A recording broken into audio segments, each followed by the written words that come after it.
अस्सलाम वालेकुम मेरी जान। तो ये जो टॉपिक मेरे बेटे ज्योमेट्रिकल ऑप्टिक्स चैप्टर नंबर 12 की बात कर रही है, बहुत बहुत बहुत इंपॉर्टेंट टॉपिक है बोर्ड के पॉइंट ऑफ व्यू से, और इवन के जब आपके प्रैक्टिकल एग्जाम्स होते हैं ज्योमेट्रिकल ऑप्टिक्स का जो पोर्शन है वो बहुत इंपॉर्टेंट होता है और हर हाल में इसमें से एक प्रैक्टिकल आता है। सो मेरे बेटे, what is the meaning of reflection of light? Sometime आप डेली लाइफ में ये एक्टिविटी बड़ी सिंपल सबने ही ऑब्जर्व की होगी कि आपके सामने अगर एक ग्लास पानी का मौजूद हो और उस ग्लास में अगर आप किसी पेन या पेंसिल को इमर्ज करो, डुबो दो, तो वो आपको अपनी पोजीशन से थोड़ा सा डिस्प्लेस नजर आता है, आगे या पीछे।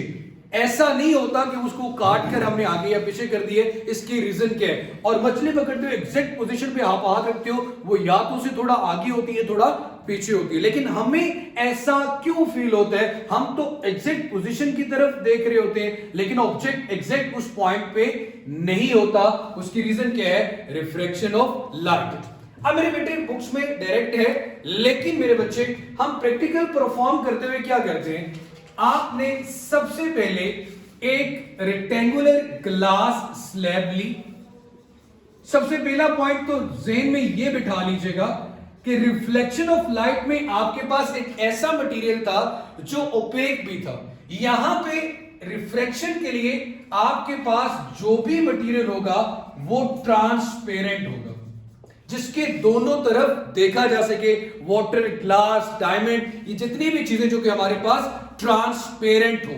आप क्या करते हो? एक rectangular glass slab transparently rectangular shape की, आपने मेरे बच्चे मार्जिन ड्रॉ कर दिए इसकी सराउंडिंग में। दो थंबप्रिंट्स ले, एक लाइन, एक थंबप्रिंट यहां पे लगाई और दूसरी थंबप्रिंट भी उसी की लाइन में बिल्कुल स्ट्रेट, क्योंकि मुझे शो करना light always travel in a straight line. तो मैंने जहां पे थंबप्रिंट्स लगाई वहां पे एक लाइन मार्जिन ड्रॉ कर दिया। थंबप्रिंट्स लगी हुई है अपनी जगह पे एक ही लाइन पे, बाद में चाहे मार्जिन ड्रॉ कर ले। अब दो पॉइंट है यहां पे ए और बी, इट मींस ए पे भी एक थंबपिन है और बी पे भी दूसरी थंबपिन है। आप क्या करोगे?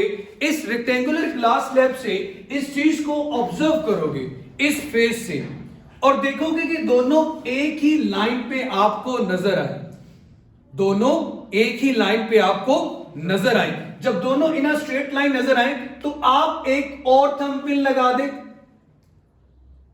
ठीक है? फिर थर्ड भी, तीनों एक लाइन में नजर आ रही है, फिर एक फोर्थ पिन लगा दे और यहां पे भी एक मार्जिन ड्रॉ कर ले। आपको अपनी लाइट रे के पाथ में हल्की सी बेंडिंग नजर आएगी। हालांकि light should always travel in a straight line, लेकिन यहां पे एयर है, ये ग्लास है, एयर से ग्लास में जाते हुए लाइट के पाथ में थोड़ा सा क्या आ गया? डिफरेंस। और दोबारा फिर एयर में आते हुए फिर अपनी ओरिजिनल पोजीशन पे आ गई। तो यहां पे डेफिनेशन में अगर कहूं, bending of light when it traveling from one rare medium to another denser medium or denser medium to rare। rare का मतलब हल्का, denser का मतलब गाढ़ा। एयर एक हल्का मीडियम है और ये आपके पास एक गाढ़ा मीडियम है। So bending of light when it, या बेंडिंग ऑफ लाइट हमारे पास क्या होती है? Refraction of light. अब सवाल ये पैदा हुआ,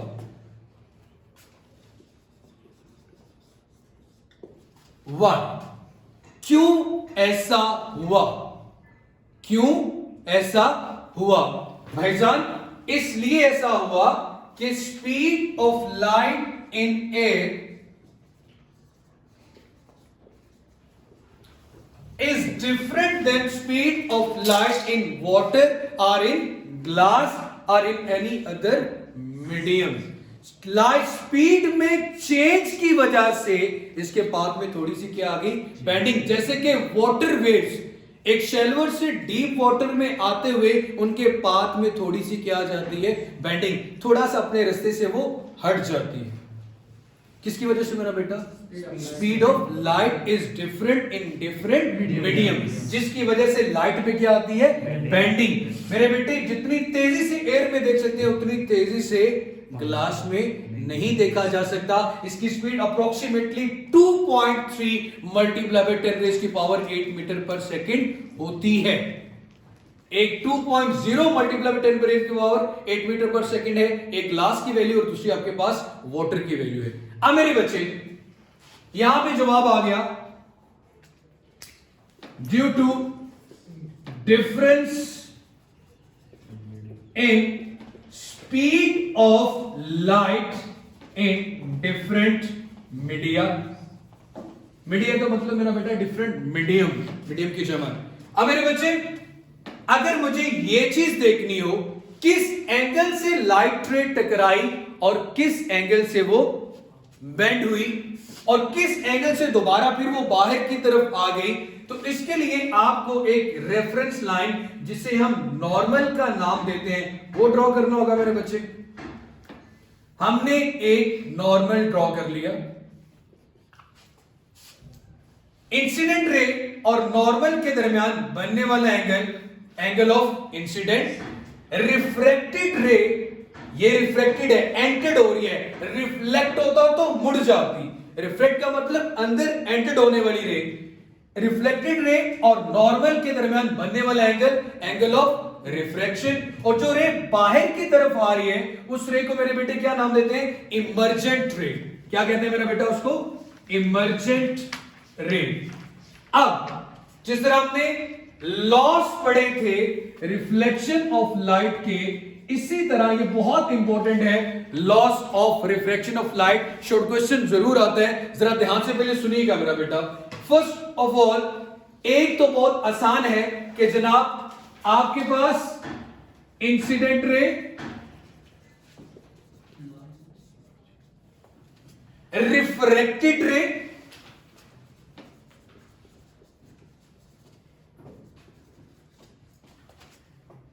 incident ray, refracted ray and normal.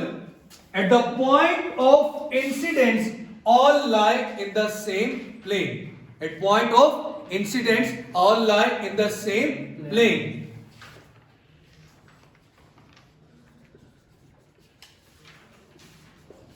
At point of incident all lie in the same plane.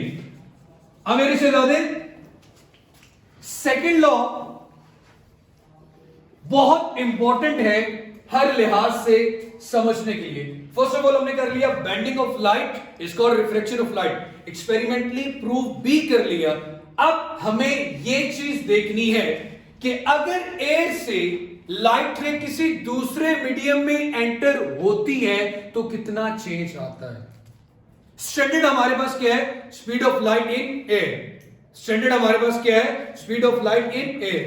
तशरीफ उठा लें अपनी चेयर पे जाकर, लास्ट में जाके खड़े हो जाए। माशाल्लाह सुकून फरमा रहे थे, नींद फरमा रहे हैं। रेस कर दो बेटे इसको। मेरी जान सेकंड लॉ आपके पास मेरा बेटा ये है, बंद नहीं करना, चलते रहने देना।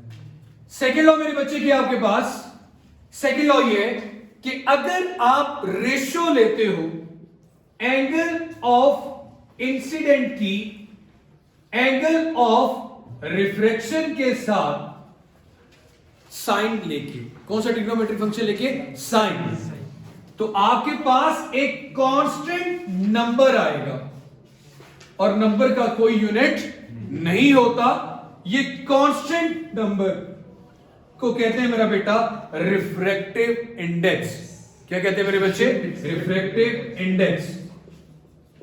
अब अगेन रिफ्रैक्टिव इंडेक्स एक्चुअली क्या चीज है आपको यह बताएगी कि एयर से ग्लास में जाते हुए स्पीड में कितना चेंज आया। वो एक नंबर, एक वैल्यू आपको बताएगा इतने टाइम्स, इतने टाइम्स। अब ये बेटे मैं रिफ्रैक्टिव इंडेक्स को आपकी बुक के अकॉर्डिंग भी लिख रहा हूं, n is equal to C/V। Because हम कंपैरिजन कर रहे हैं स्पीड ऑफ लाइट का इन एयर के साथ, या speed of light in air का speed of light in any medium. Speed of light in air to speed in any medium, कि अगर एयर में इतनी स्पीड है, किसी और मीडियम में एंटर्ड होगी तो कितना चेंज आएगा। तो आपके पास इवन की जैसे कि बुक में एयर के रिफ्रैक्टिव इंडेक्स की वैल्यू 1 गिवन है, इसी तरह पूरा टेबल डायमंड का गिवन होगा। तो इस लॉ को, ये जो रेशियो है, ये स्नेल साइंटिस्ट ने दी, इसे स्नेल्स लॉ भी कहा जाता है। अब हमारी केपीकी की बुक में, पंजाब में तो ऐसे होगा, केपीकी की बुक में इसी फॉर्मूला को, या फर्स्ट ईयर में एक बड़ी खूबसूरती के साथ ऐसे भी लिखा हुआ है, उसको भी जरा देख लें। n1 sin theta 1 is equal to n2 sin theta 2। n1 का मतलब आप जिस मीडियम में मौजूद है, जहां से लाइट ने ट्रेवल करना स्टार्ट करना है, उसका refractive index. Theta 1 angle of incident, n2 जिसमें रे एंटर्ड हुई, थीटा 2 एंगल ऑफ रिफ्रैक्शन। वो फॉर्मूला कैसे आ गया भाई, n is equal to sine theta 1 sine theta r। ऐसे भाई एयर में से अगर लाइट रे ट्रेवल कर रही है, उसका रिफ्रैक्टिव इंडेक्स क्या होता है, 1। थीटा 1 की जगह पे मैंने एंगल ऑफ इंसिडेंट लिख लिया i। n2 जिसमें एंटर्ड हुई, मुझे नहीं पता जिसमें एंटर्ड हुई है, वो हमारे पास क्या आ गया, n। उसका angle of refraction sine theta r, ये फैक्टर इसके साथ मल्टीप्लाई और इधर आके क्या होगा, divide sine theta i over sine theta r is equal to n। आ गया मेरे बच्चे, तो मुश्किल तो नहीं यहां तक। ये था हमारे पास refraction of light, laws of refraction of light, और उसके बाद रिफ्रैक्टिव इंडेक्स और स्नेल्स लॉ। आपके बुक में अलग अलग हेडिंग में गिवन है। अगर मैं आपसे ये पूछूं what is the unit for refractive index, तो क्या आंसर आएगा, नो यूनिट। ठीक है मेरा बेटा। सो ये था हमारा रिफ्रैक्शन ऑफ लाइट का टॉपिक। इंशाल्लाह नेक्स्ट टॉपिक में आपसे मुलाकात होगी नेक्स्ट लेक्चर में। तो लेक्चर पूरा सुना करें, कोई समझ नहीं आती, कोई पॉइंट पूछना हो तो दोबारा से देखें और कमेंट करें, चैनल को सब्सक्राइब करें। अल्लाह हाफिज।